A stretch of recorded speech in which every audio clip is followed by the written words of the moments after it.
Shalom, puji Tuhan, selamat pagi sahabat-sahabat Community of Miracle yang saya kasihi di dalam Tuhan Yesus. Di pagi hari ini kita sudah bangun dengan tubuh yang sehat dan diberkati. Itu sebabnya sebelum kita melakukan semua kegiatan kita sepanjang hari ini, mari kita berdoa dan membaca firman Tuhan. Terima kasih Tuhan Yesus. Kami sungguh bersyukur oleh karena di pagi hari ini kami semua dibangun dengan tubuh yang sehat dan kami mau melakukan semua aktivitas kami. Namun kami percaya tanpa firman-Mu kami tidak bisa berbuat apa-apa. Berkati pembacaan firman Tuhan pagi hari ini. Haleluya. Amin. Puji Tuhan. Kisah Para Rasul 1 ayat yang ke-8 berbunyi, tetapi kamu akan menerima kuasa kalau Roh Kudus turun ke atas kamu. Dan kamu akan menjadi saksiku di Yerusalem dan di seluruh Yudea dan Samaria dan sampai ke ujung bumi. Nah, Bapak Ibu Saudaraku yang kekasih di dalam Tuhan Yesus Kristus, sebelum Tuhan Yesus terangkat ke surga, maka dia memberikan pesan kepada murid-murid agar mereka menunggu di loteng atas. Dan setelah Yesus terangkat ke surga 10 hari kemudian, tepatnya di hari Pentakosta, disitulah Allah menggenapi janjinya bahwa dia akan mengirim Roh Kudus untuk mendampingi gereja Tuhan bersama-sama memuliakan nama Yesus. Jadi saudaraku, kata Pentakosta itu dari kata Pente, 50. Jadi Pentakosta itu hari yang ke-50. Nah, setelah kebangkitan Yesus ke surga, ada 10 hari di mana Yesus memesan kepada murid-muridnya supaya mereka menunggu di loteng atas. Apa yang terjadi Bapak Ibu, sahabat-sahabat community?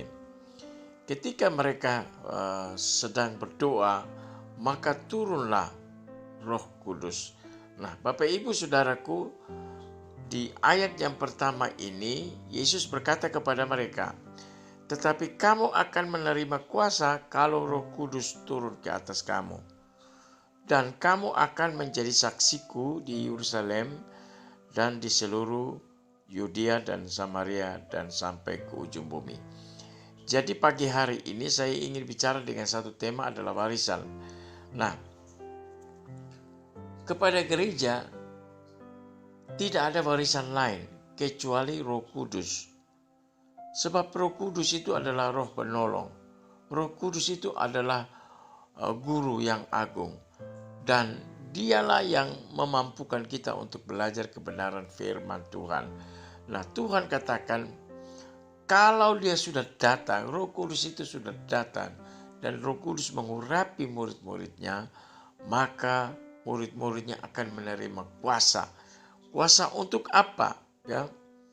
Nah, kuasa untuk menginjil. Ada 3 pengertian tentang kuasa. Yang pertama disebut sebagai dunamis.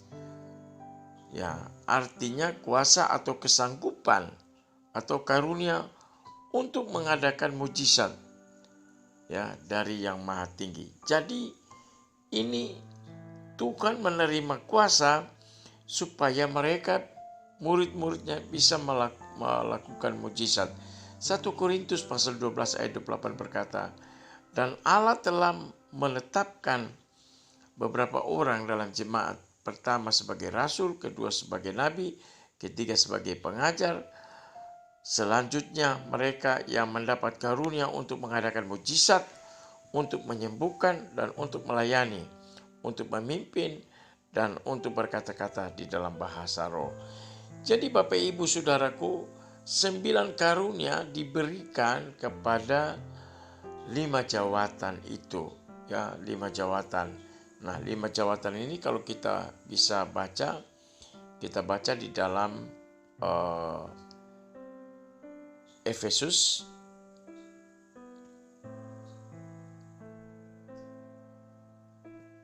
pasal yang keempat ayat yang ke-11 berbunyi demikian. Dan ialah yang memberikan baik rasul-rasul maupun nabi-nabi, baik pemberita-pemberita Injil maupun gembala-gembala dan pengajar-pengajar.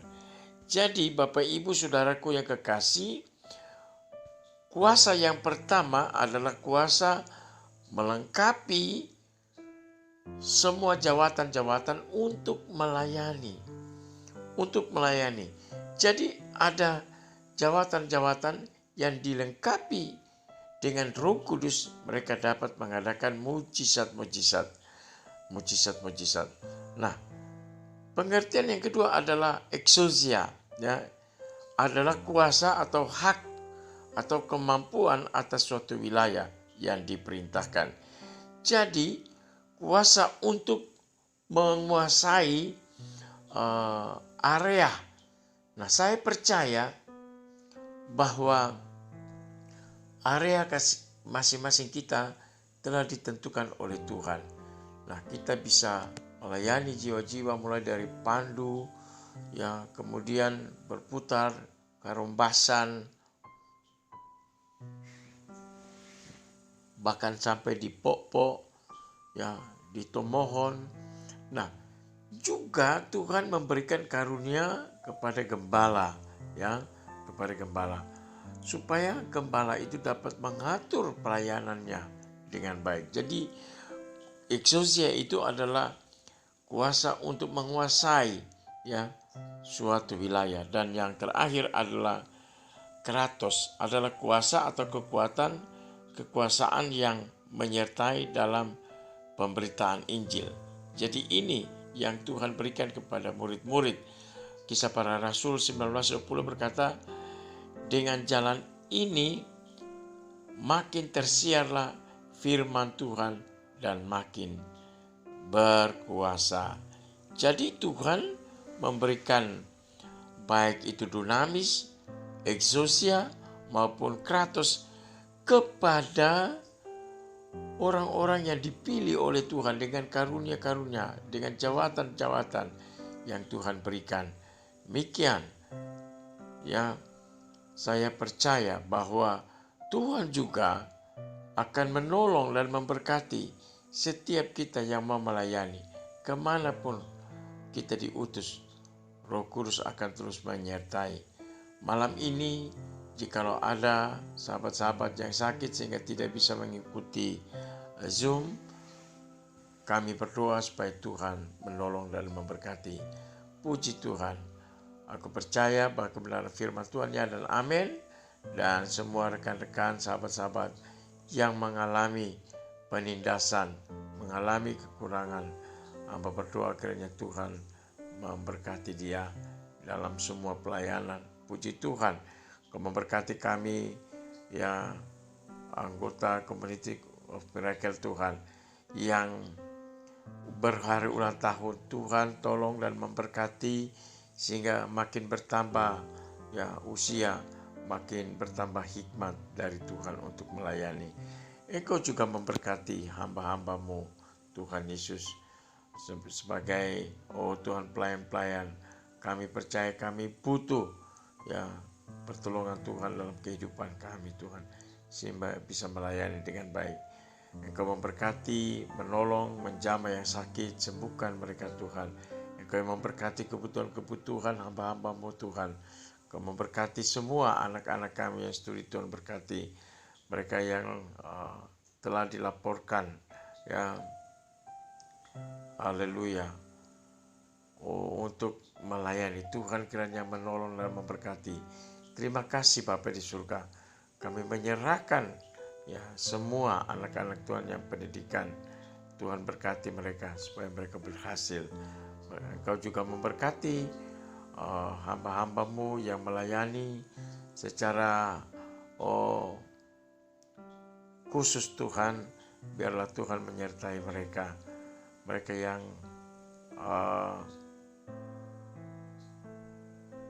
melayani di penjara-penjara, melayani fakir miskin, orang-orang terlantar. Tuhan berkati mereka semua.